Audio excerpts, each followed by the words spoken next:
The diminutive village of Rivington congregated around its equally diminutive village green.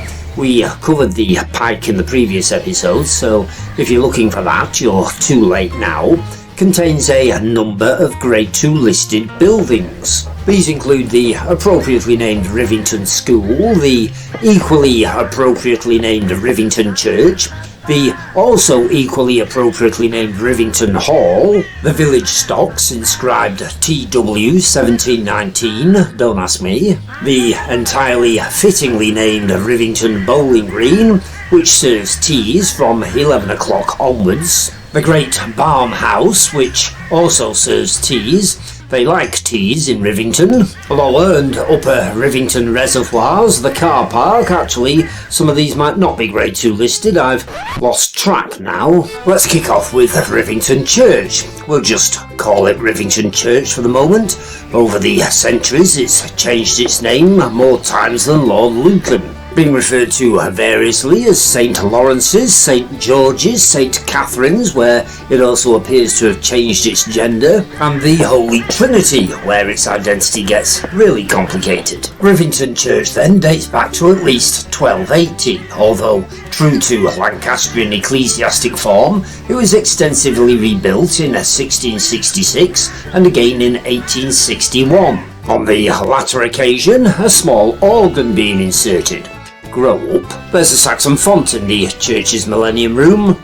Saxon fonts are always interesting in my book. Unfortunately, the door was locked, so we didn't get a chance to film it. The graveyard is circular, suggesting that the church's site is pre-Christian, and there's some proper weird stuff going on in that graveyard. Carved stones for one thing, the age of which nobody seems to be sure, although some historians reckon they're medieval, others Viking, and others still post-World War II. We couldn't honestly say ourselves, and life's too short for a massive bloody argument. There's another carved stone, which, to be honest, we got confused about, so we had to borrow a photograph of Deborah Contessa, called the Anderton Stone, believed to have come from the now demolished chapel at Anderton Hall.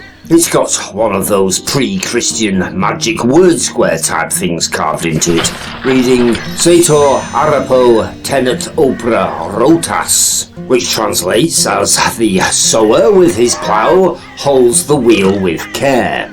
Yes, your guess is as good as mine with that one. Oddly, the Bell House, another Grade 2 listed building, there's a lot of them about in Rivington, is a separate structure. It was originally built to house a large bell bought in Wigan in 1542. For whatever financial reasons, however, possibly the church whelk stall had gone bankrupt, said bell was sold by the church commissioners in 1551. The bell house was repurposed as a charnel house to store mouldering skeletons in. Like most old Lancashire churches, Rivington has had its fair share of naughty vicars over the centuries. Most notably, perhaps, Reverend Samuel Newton, who was ejected from the church on the Bartholomew Sunday 1662, possibly in a spring-loaded pulpit.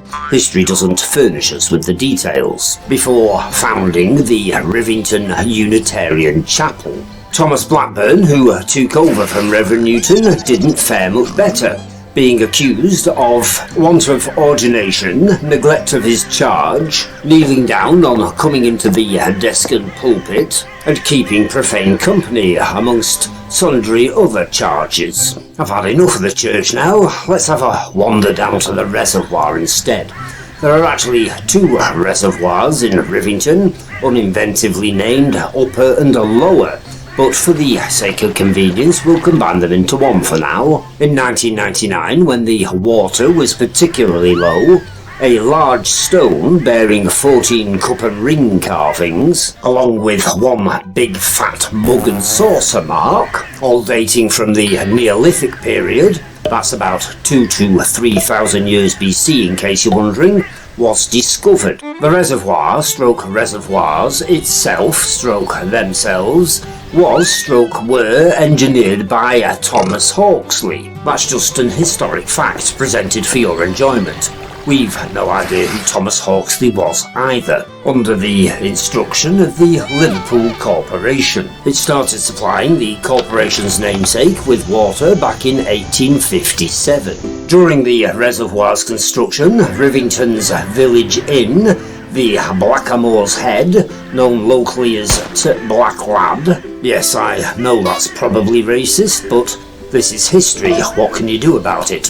Which had been serving drunkards since the Jacobean period, was demolished. It was rebuilt next to where the bowling green lies now, but fell short of Victorian hygiene standards by recycling the water from its septic tank in its beer, adding new meaning to a night on the piss. The Corporation of Liverpool weren't impressed either when said effluent started to contaminate their reservoir. In 1902, the inn was bought up by said corporation and demolished. The effigy of the Black Lad's head, again, that's not my fault, was apparently rescued and incorporated into the gable end of the New Hall Farm barn, which we didn't film.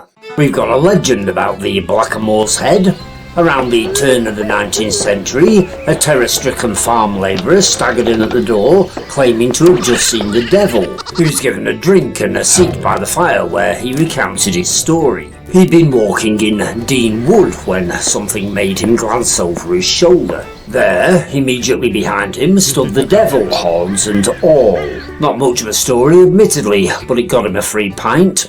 By way of an epilogue, 3 months later, his dead body was discovered in the aforementioned Dean Wood Brook, having fallen down the steep-sided valley, probably intoxicated from his pint of raw sewerage. Enough, let's move on to the so-called Liverpool Castle, more properly known as Rivington Castle, before it gets dark. It's not a real castle, it's a folly, or more precisely, it's a scale replica, although nobody seems to know what the said scale actually was. Commissioned by Lord Leverhulme in 1911, and built, ironically, over the top of a Bronze Age burial mound, but never completed because Lord Leverhulme kicked the bucket in 1925. Not that it mattered, because it was meant to look like a ruin anyhow, based on what the proper bona fide Liverpool Castle, in Liverpool obviously, would have looked like shortly after Cromwell's troops had blown it up.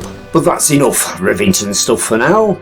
We were going to mention the Anderton Headless Cross and Stocks, and the Rivington Great Hall Barn, but we've got lives to lead and it's almost tea time. So, click like, subscribe if you want, but make sure that you meet us back here again for the next mildly interesting episode of Lancashire Footnotes.